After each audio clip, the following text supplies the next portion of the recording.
अंबरनाथमध्ये बेशिस्त विरुद्ध प्रामाणिक रिक्षाचालकांमध्ये संघर्ष पेटलाय। हे बेशिस्त रिक्षाचालक मनमानी करत असून स्टँड सोडून भाडे घेतात।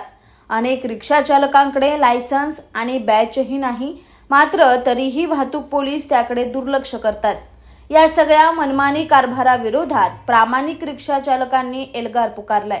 आता यापुढे आम्हीही स्टँड सोडून भाडे घेणार अशी भूमिका जोशी काका रिक्षा चालक मालक संघटनेचे अध्यक्ष मिलिंद रामदास पाटील यांनी घेतली।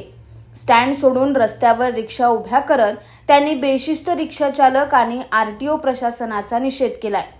अंबरनाथ शहरात सुमारे 8 ते 10 हजार रिक्षा चालकांकडे परवाना, लायसन्स, बॅच आहेत, तर शहरातील 20 ते 25% रिक्षा चालकांकडे लायसन, बॅच नसून ते रस्त्याच्या कडेला साईड भाडे मारून सर्रासपणे रिक्षा चालवतात।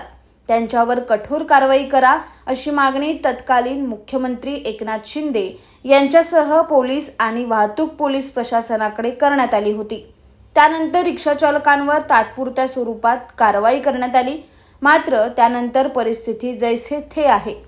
या बेशिस्त रिक्षाचालकांना पाठीशी घालण्याचं काम प्रशासनाकडून केलं जात असल्याचा आरोप मिलिंद पाटील यांनी केलाय। त्यामुळे यापुढे आमचे रिक्षाचालकही रस्त्याच्या कडेला उभं राहून साईड भाडे घेतील अशी भूमिका त्यांनी मांडली। त्यामुळे शिस्तीचं पालन करणाऱ्या रिक्षाचालकांसाठी तरी वाहतूक पोलीस कडक पाऊल उचलतात का हे पाहावं लागेल। आम्ही सगळ्या रिक्षा चालकांनी सहमतानी आणि त्यांना जो त्रास होतो त्याच्यामध्ये त्यांच्या आक्रोशाने स्वतः बाहेर निघाले, कारण की त्यांचा आक्रोश एवढा होता तर ते रिक्षा बेमुदत बंद करणार होते। पण बघा, प्रत्येकाचं पोट आहे, प्रत्येकाला रोजचं हातावरती कमवायचं आणि खायचं आहे, म्हणून युनियनचे सर्व पदाधिकारी सगळ्यांनी असा डिसिजन घेतला। रिक्षा चालकांचं ऐकणं हे युनियनचं काम आहे। रिक्षा चालकांनी सांगितलं का आज आम्ही आम्ही बाहेर धंदा करतो, तसं आम्ही युनियनच्या मार्फत असं आंदोलन म्हणून बाहेर धंदा करायचं ठरवलंय।